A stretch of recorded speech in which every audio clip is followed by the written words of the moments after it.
It's the final day of my countdown week. Today I'm counting down my top 10 songs of 2022.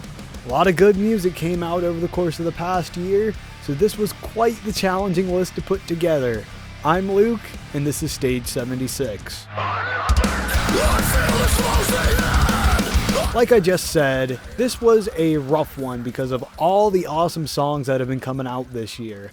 If you've watched any of my other countdowns, you'll see a lot of familiar acts on this one, with a significant amount of crossover from the top albums of 2022. This one won't be as long as the top albums video because I don't have near as much to say about songs as I do about albums. No lollygagging. Here's number 10.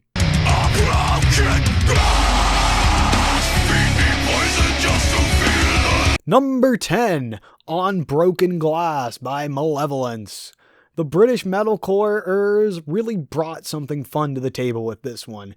It's got these heavy grooving guitar riffs that go into the barky scream verses in the gritty but still clean and beautiful chorus. There's even a pretty high energy guitar solo.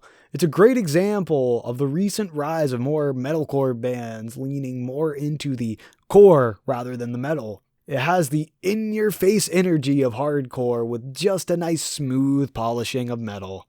You're never gonna break me!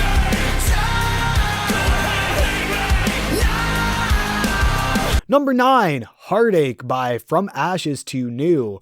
I'm excited to talk about this band again, and in fact, the day I'm recording this, I'm going to go see them later today.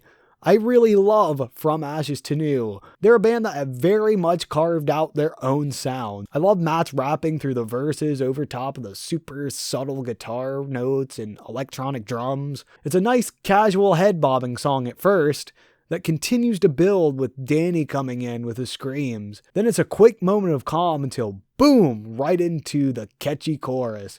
Then later on, there's a subtle breakdown that hits just the right amount of hard for a From Ashes to New song. Who says Heartache can't be fun? This song makes it seem like it can be anyway. I'm down explaining my pain. This is way too much. I wanna feel you. Hurry up. Number 8, Riptide by Beartooth.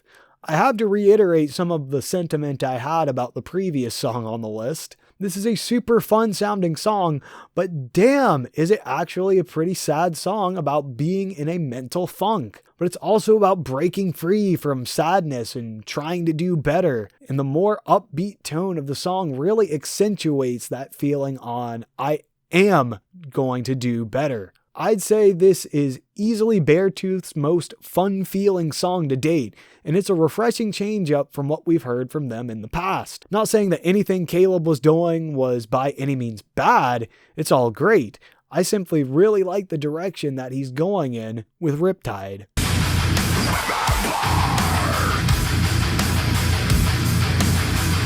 Number 7, Dedication to Flesh by Spite.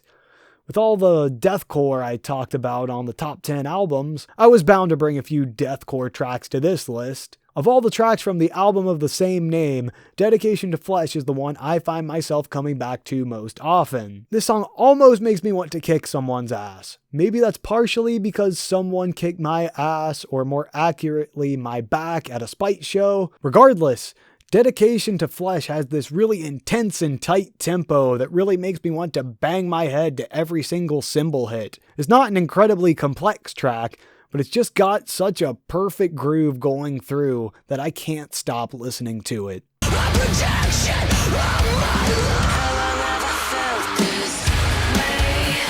Number 6, Rotoscope by Spiritbox.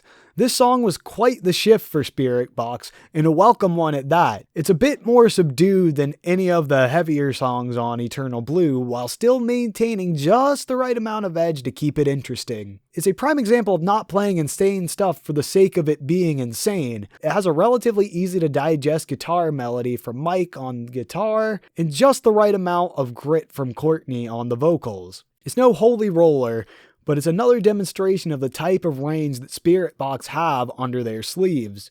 Overall, a fantastic track that I feel is very accessible while not making any compromises on quality.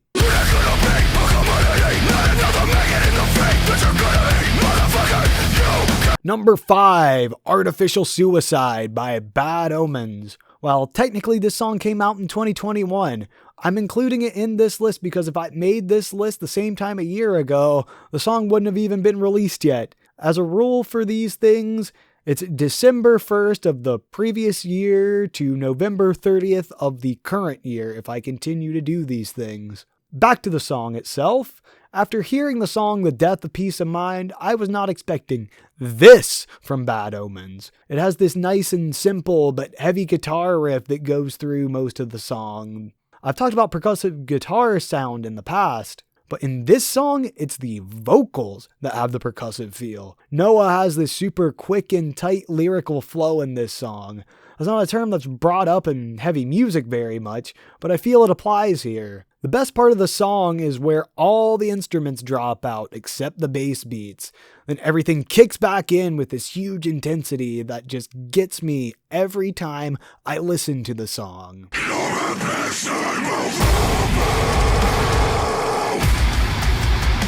Number 4, Brand of Sacrifice, squeaking this one in near the end of the deadline, Exodus. Brand of Sacrifice has a pretty distinct sound to their music, and Exodus is but another example of said sound. They really managed to throw everyone a curveball with this one though, by introducing a clean vocal chorus.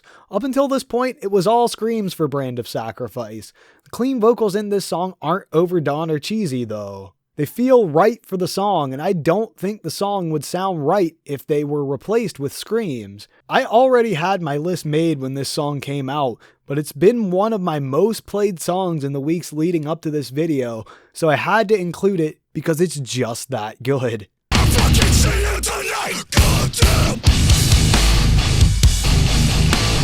Number 3, Swan Song by Kublai Khan TX.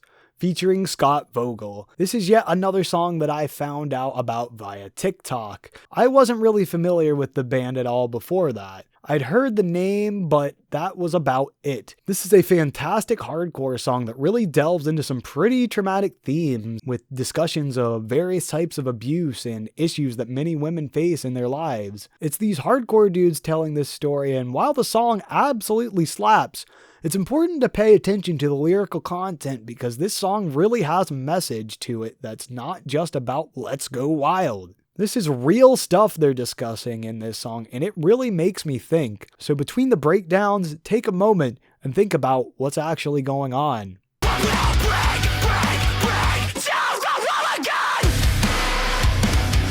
Number 2, Slaughterhouse by Motionless in White, featuring Brian Garris. Motionless in White is finally bringing back their heavier side with this one. With the help of Brian Garris of Knocked Loose, they really knocked this one out of the park.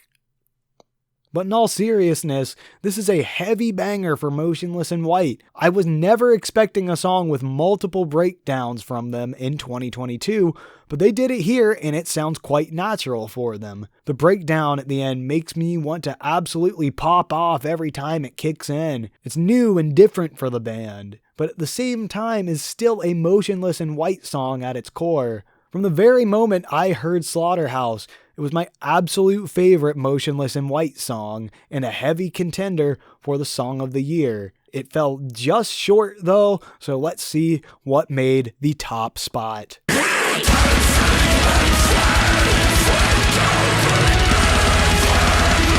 Number 1, Pain Remains 1, Dancing Like Flames by Lorna Shore. You may have seen this one coming with how much I gushed about the entire Pain Remains album on my top albums countdown. And if you haven't watched it, go check it out. I cannot let any other song take the throne this year. I'd love to make this spot the entire Pain Remains trilogy, but I feel it's only right that I stick to just one track. Pain Remains 1, Dancing Like Flames, is unlike anything we've seen before from Lorna Shore. It is a far cry from To the Hellfire, and that's a very good thing in this case. The common consensus around this song is that it's a deathcore ballad, which isn't a term I thought I would ever hear, but it's definitely what this song is. It's a super slow build in the intro until the guitars and vocals kick in. From the very first words you hear from Will Ramos in this song, you can feel the emotion. This is a really sad song about losing someone close to you. It's no wonder so many people stopped second guessing Lorna Shore after this song, because it really showed everyone that Lorna Shore aren't going to stay pigeonholed into just one type of song. Pain Remains One, Dancing Like Flames is an absolute masterpiece and is my top song of 2022. Phew, that was a marathon week of videos for me. Should anything have been higher or lower on it?